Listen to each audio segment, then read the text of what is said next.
Good afternoon student. इसमें आज का हमारा टॉपिक है ऑर्गेनाइजेशनल स्ट्रक्चर। ठीक है, अब ऑर्गेनाइजेशनल स्ट्रक्चर के बारे में पढ़ेंगे हम लोग क्या होता है। देखिए, ऑर्गेनाइजेशनल स्ट्रक्चर क्या होता है। देखिए, कोई भी जिसे मैं यहाँ पर मैनेजिंग डायरेक्टर हो गया, ठीक है, कंपनी का सीईओ हो गया, जितने मैनेजर्स हो गए इस तरह से बने होते हैं, उसी वही स्ट्रक्चर होता है। इसे मैं लिख के बता देता हूँ, आपको एक बार समझा देता हूँ। जैसे मान लीजिए ये एक मैनेजिंग डायरेक्टर यहाँ पर हो गया, ठीक है, मैनेजिंग डायरेक्टर, कंपनी का सीईओ हो गया, ठीक है, ये जनरल मैनेजर हो गया। अब इसके अंदर सब डिपार्टमेंट बन गए, ठीक है, डिपार्टमेंट बन गए, सब डिपार्टमेंट। अब इसके नीचे फिर डिपार्टमेंट बना, तो एक तरह क्या होता है, एक स्ट्रक्चर क्रिएट हो जाता है, उसी ऑर्गेनाइजेशनल स्ट्रक्चर बोलते हैं। देखिए, when the managers are performing organizing function, जब मैनेजर क्या करते हैं, एक ऑर्गेनाइजिंग फंक्शन को परफॉर्म करते हैं, किस तरह काम होगा, organizational structure get created automatically. ठीक है, जैसे मान लीजिए आपके स्कूल में क्या है, डायरेक्टर्स होते हैं, चेयरमैन होती है, चेयरमैन को चेयरपर्सन जो होते हैं, चेयरपर्सन किसको रिपोर्ट करते हैं, चेयरपर्सन किसको वो ऑर्डर देते हैं, डायरेक्टर को, डायरेक्टर किसको देता है, एडमिनिस्ट्रेटर को, एडमिनिस्ट्रेटर को प्रिंसिपल देता है, प्रिंसिपल किसको देता है, अपने कोऑर्डिनेटर को देता है, कोऑर्डिनेटर किसको देता है, टीचर देता है। तो ऑटोमेटिकली क्या एक स्ट्रक्चर बन जाता है। ठीक है, ये कह रहा है कि इट्स क्रिएटेड ऑटोमेटिकली स्ट्रक्चर।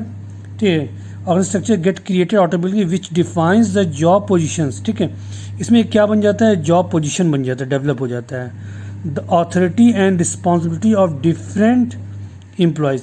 तो इसमें ये चीज़ बताता है कि उस पर्सन की क्या क्या अथॉरिटी है, क्या क्या रिस्पॉन्सिबिलिटीज़ हैं, ठीक है, एम्प्लॉयज़ की, जो ऑटोमेटिकली जो क्रिएट हो जाता है। तो कौन वर्क कौन सा परफॉर्म करेगा, कौन किसको ऑर्डर देगा, कौन किसके ऑर्डर को रिसीव करेगा, whom to give order, whom to receive order, ये तमाम चीज़ें इसके अंदर होते हैं।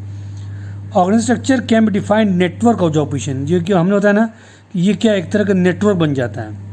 नेटवर्क जॉब पोजीशन, रिस्पॉन्सिबिलिटी होती है, उसमें अथॉरिटी होती है, एट डिफरेंट लेवल पर होती है, top level, middle level, lower level, सब है ना, एक स्ट्रक्चर बन जाता है। और it can be as a framework, एक तरह क्या है, स्ट्रक्चर को ही फ्रेमवर्क बोलता है। ऑर्गेनाइजेशन स्ट्रक्चर कन्फ्यूज मत होइएगा, ऑर्गेनाइजेशन स्ट्रक्चर कहिए या ऑर्गेनाइजेशनल फ्रेमवर्क कहिए की बात हुई। It is called a framework with in which, जिसके अंदर क्या होता है, managerial and operational task are perform.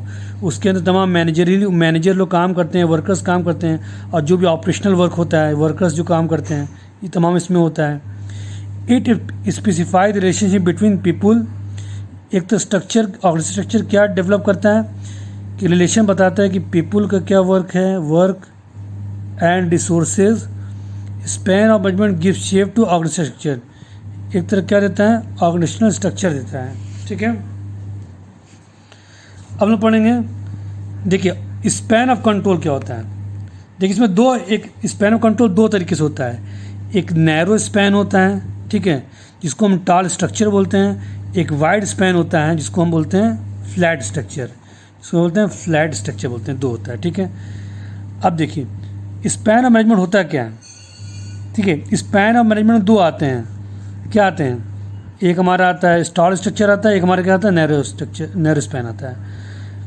Span of management होता है मीन्स हाउ मेनी एम्प्लॉयज़ और subordinate can be effectively manage by one manager और how many subordinates can be effectively control by one superior. ठीक है, ये कह रहा है कि स्पैन मैनेजमेंट क्या आता है कि कितने एम्प्लॉयज़ और सबऑर्डिनेट्स एक मैनेजर्स को कंट्रोल कर रहा है, ठीक है, या कितने सबऑर्डिनेट्स को एक वन सुपीरियर कंट्रोल कर रहा है। तो ये किसके अंदर आता है, आपका स्पैन ऑफ मैनेजमेंट में आएगा। When authority responsibility relationship establish in organizing process then managers must keep in mind the span control. जब मैनेजर्स क्या करता है, जब ऑथोरिटी रिस्पॉन्सिबिलिटी क्रिएट होती है लोगों की, तो ऑर्गेनाइजिंग प्रोसेस होता है, तो इसमें मैनेजर्स को ध्यान रखना होता है कि किस तरीके से हम स्पैन ऑफ कंट्रोल करें। ठीक है, ये चीज़ होता है।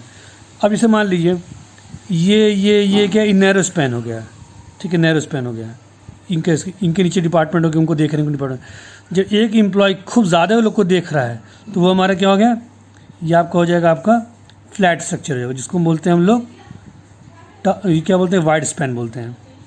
After deciding the span scalar chain is develop of all superior subordinates because the span of control clearly specify who has to report to whom, who has to report to whom, कौन किसको report करेगा। ठीक है, ये scalar change होता है। ठीक है। तो इसका जब मैंने बताया था ना कि सेकंड चैप्टर में ऐसे बना होता है, ये इसको इसको इसको इसको इसको होता है, ये इसको रिपोर्ट करिए, इसको रिपोर्ट करेगा, तो ऑटोमेटिक क्या होता है, स्पैन कंट्रोल बन जाता है, ठीक है, स्केलर चेन बन जाता है। अब आइए हम देखते हैं इम्पॉर्टेंस ऑफ ऑर्गेनाइजेशन स्ट्रक्चर। पहला हमारा क्या, organization structure properly all operation of business. Organization structure organize क्या होता है, प्रॉपरली तरीके ऑर्गेनाइज होता है, all operational of business, ensure better flow of communication, एक अच्छा कम्युनिकेशन देता है। नेक्स्ट क्या हमारा, a clear structure makes it easy, एक अच्छा ईजी रहता है to check the responsibility of each part of business, ठीक है। जो स्पैन ऑफ कंट्रोल होता है, जो ऑर्गेनाइजेशन स्ट्रक्चर की बात हो रही है, ऑर्गेनाइजेशन स्ट्रक्चर जो होता है, सही बात है कि क्लियर स्ट्रक्चर देगा, इजी टू चेक कर लेंगे किसी की क्या रिस्पॉन्सिबिलिटी है, ठीक है, इस डिपार्टमेंट की। A clear idea about the working style of enterprises, हमें एक क्लियर आइडिया पता चल जाएगा कि उस बंदे के क्या क्या क्या इंटरप्राइजेज है, क्या क्या वो किस तरीके से काम कर रहे हैं। Which can be from organization structure, जो कि एक ऑर्गेनाइजेशन स्ट्रक्चर के थ्रू होता है। Organization structure allows correlation and coordination among the human, ये क्या करता है, कोरिलेशन डेवलप करता है, रिलेशन होता है, एक दूसरे कोऑर्डिनेट करते हैं among the human physical and financial resources. क्यों, क्योंकि तमाम स्ट्रक्चर बने हुए हैं, सब उसमें डिपार्टमेंट बने हैं, किस तरह से काम होगा, मैन पावर कहाँ का ज़रूरत हो रही है, कितनी फिजिकल रिसोर्सेज ज़रूरत है, कितने रॉ मटेरियल ज़रूरत है, तमाम चीज़ें इसमें होती हैं। It clearly defines the level of management, ये डिफाइंड लेवल ऑफ मैनेजमेंट करता है, and Spain control of each level, top level, middle level, low level. Span of control में क्या होता है कि नैरो स्पेन ऑफ मैनेजमेंट होता है, वाइड स्पेन ऑफ मैनेजमेंट होता है, ठीक है, तमाम चीज़ें होती हैं। तो इसका आप लोग देख लीजिएगा क्या होता है, ठीक है, कि क्या ऑर्गेनाइजेशन स्ट्रक्चर क्या किसमें दिए, कीवर्ड्स दिए, इसको पढ़ लीजिए अच्छे तरीके से। अब पढ़ेंगे types of organization structure. Whenever manager is performing organizing function, ठीक है, जब मैनेजर क्या करता है, ऑर्गेनाइजेशन फंक्शन करता है, तो क्या होता है, एक ऑर्गेनाइजेशन स्ट्रक्चर डेवलप हो जाता है, ठीक है, कि कौन कौन क्या काम करेगा, ठीक है, जिसमें एक नेटवर्क और जॉब पोजीशन होती है, क्या क्या रिस्पॉन्सिबिलिटी होती है, क्या क्या अथॉरिटी होती है हर लेवल पर, ठीक है, इसी बोलते हैं ऑर्गेनाइजेशन स्ट्रक्चर होते हैं। अब ऑर्गेनाइजेशन स्ट्रक्चर क्या होता है, दो टाइप के होते हैं, ठीक है, एक फंक्शनल स्ट्रक्चर होता है, एक हमारा क्या होता है, डिविजनल स्ट्रक्चर होता है। फंक्शनल स्ट्रक्चर क्या होता है, आइए देखिए। व्हेन द एक्टिविटीज़ ऑफ, जब कोई एक्टिविटीज़ होती है किसी ऑर्गेनाइजेशन में, या जॉब को हम क्या करते हैं, टास्क को जॉब कहिए, टास्क कहिए, यहाँ लिख दे रहे हैं टास्क, वर्क, कोई जब कोई वर्क टास्क ये ग्रुप करते हैं, keeping in mind the function और the job, then it is called a functional structure. Example, all the job related to the production are group in a production department. अब देखिए, अब इसे कह रहे हैं कि फंक्शन स्ट्रक्चर क्या होता है, यहाँ बता रहे हैं। जैसे मान लीजिए आपका लेदर का काम हो रहा है, लेदर, एक लेदर की फैक्ट्री है, ठीक है, तो प्रोडक्शन हो रहा है, तो प्रोडक्शन प्रोसेसिंग हो रहा है उसका, ठीक है, क्वालिटी कंट्रोल, रिपेयर मेंटेनेंस, ये सब क्या है, टास्क है, ये सब क्या है, टास्क है, जिसको हम कहते हैं जॉब, ठीक है। तो all the job, all the task, ये all the work which is related to the production is goes to the production department, ठीक है। तो लेदर का जो प्रोसेसिंग हो रहा है, उसकी क्वालिटी कंट्रोल हो रहा है, रिपेयर हो रहा है, ये कितना गोज किस में चला गया, ये प्रोडक्शन डिपार्टमेंट चला गया। All the job related to the marketing goes to the marketing department. Advertisement हो रहा है, सेल्स हो रहा है, कस्टमर सर्विसेज हो रही है, रिसर्च एंड डेवलपमेंट हो रहा है, तो मार्केटिंग चला गया। इसी तरह फाइनेंस का है, सब कुछ है, ठीक है। तो यही कह रहे हैं कि all the job related to production are group under production department, related to sales दूसरे department, related to purchase department चला जाएगा, ठीक है, डिपार्टमेंट सुहान। Where in the departments are group is done on the basis of specified function, ठीक है। ये कह रहा है कि एक स्पेसिफाइड फंक्शन के ग्रुप में क्या होता है, पर्टिकुलर उसी डिपार्टमेंट में चला जाता है। Even territory wise grouping also included in functional structure, north region, south region. उसी तरह क्या होता है कि इंडिया वाले बहुत बड़ा किसी कंपनी है, तो ये नॉर्थ रीजन में इसका काम हो गया, ठीक है, ये साउथ रीजन में हो गया, ईस्ट रीजन में किसी कंपनी का हो गया, फंक्शन हो रहा है, ठीक। इवन टेरिटरी को भी डिवाइड कर दिया जाता है। तो ये सब किस में आता है, फंक्शनल स्ट्रक्चर में आता है। एग्जाम्पल क्या क्या दिया है, production department can further classify into store department. अब प्रोडक्शन डिपार्टमेंट क्या गया, अगर उसी हमने क्या किया आगे डिवाइड कर दिया, किस में चला गया, स्टोर डिपार्टमेंट कर दिया। Quality control department assembly department कर दिया उसको, within each department and department of chain superior and subordinate is guide to work systematically. सब कुछ हो जाता है, ठीक है। ये चीज़ कह रहा है, ये आपका क्या है, फंक्शनल डिपार्टमेंट है। अब फंक्शनल डिपार्टमेंट क्या क्या एडवांटेज, इसको पढ़ते हैं हम लोग। देखिए ऑक्यूपेशनल स्पेसिफाइड, ये पर्टिकुलर कोई एक चीज़ स्पेसिफाइड, जैसे मैंने बताया कि लेदर, तो लेदर का काम हो रहा है, तो एक तरह का स्पेशलाइजेशन उसी का है ये। Since functional structure specific placed on a specified function, this promote efficiency in utilization of man power as by performing similar job their performance improve and they become specified in their task.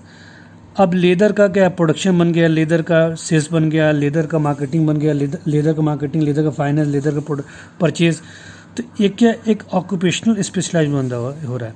तो leather का कोई बंदा अगर आएगा काम कर सीखा हुआ रहेगा, तो हम उसको पूछेंगे तुम किस चीज़ में एक्सपर्ट हो, तो कहेगा हम प्रोडक्शन में क्या करते हैं, प्रोसेसिंग अच्छा करते हैं, तो उसको प्रोसेसिंग में डाल दिया जाएगा।